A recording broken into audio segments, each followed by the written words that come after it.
విషయంగా మనం చెప్పుకోవచ్చు. ఎందుకు దక్షిణ కొరియా అధ్యక్షుడు ఇండియా వస్తున్నారు అంటే ఇక్కడ ప్రధాన విషయం ఏంటంటే నెంబర్ 1 ఏంటంటే ఈ దక్షిణ కొరియా జపాన్ లాగా తన సెక్యూరిటీ అంటే ఇటు ఉత్తర కొరియా, ఇటు చైనా, ఇటు రష్యా ఈ 3 దేశాల నుంచి తమను తాము రక్షించుకోవడానికి దక్షిణ కొరియా ఎక్కువగా ఆధారపడే దేశం అమెరికా. అమెరికా న్యూక్లియర్ అంబరల్లా రక్షణలో దక్షిణ కొరియా ఉంది, ఎందుకంటే ప్రధానంగా ఉత్తర కొరియా. కాబట్టి ఇది డెమోక్రటిక్ కంట్రీ. కాబట్టి ఇప్పుడు ట్రంప్ ఫారిన్ పాలసీ విధానం చూస్తే ఇక అమెరికా సెక్యూరిటీని నమ్ముకుని ఈ ప్రాంతంలో నివసించడమే, ఎగ్జిస్టెన్స్ ఉండడమే చాలా కష్టంగా ఉండిపోయింది. అందుకనే దక్షిణ కొరియా తన సొంతంగా డిఫెన్స్ పాలసీని తయారు చేసుకుంటుంది. అందుకే ఇంకొక అతిపెద్ద దేశం సైనికంగా ఆర్థికంగా ఎదుగుతుంది.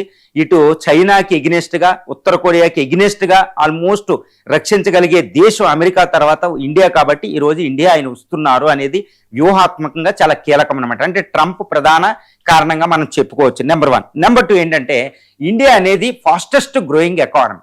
ఆర్థికంగా దీంతో ట్రేడ్ డీల్ అనేది చాలా ఇంపార్టెంట్. అందుకని ఒక ట్రేడ్ డీల్కి సంబంధించి ట్రేడ్ డిస్కషన్స్, తర్వాత ఇన్వెస్ట్మెంట్ పెట్టుబడి ఒప్పందాలు తర్వాత జరగబోతుంది. తర్వాత టెక్నాలజికల్ కోఆపరేషన్, ముఖ్యంగా ఇండియా ఇప్పుడు quantum technology, space technology, defence technology, ఇలా ఐటీ అని, ఇంజనీరింగ్ అని, సోలార్, నాన్ రెన్యూవబుల్ ఎనర్జీ, ఈ టెక్నాలజీలు అన్నింటిలో కూడా దక్షిణ కొరియా చాలా ముందు ఉందన్నమాట ఇండియా కంటే.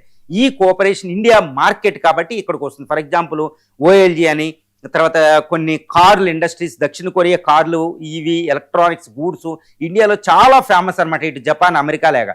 కాబట్టి ఈ మార్కెట్ని ఇంకా విస్తృతం చేసుకోవడానికి, ట్రేడ్ ఇంప్రూవ్ చేసుకోవడానికి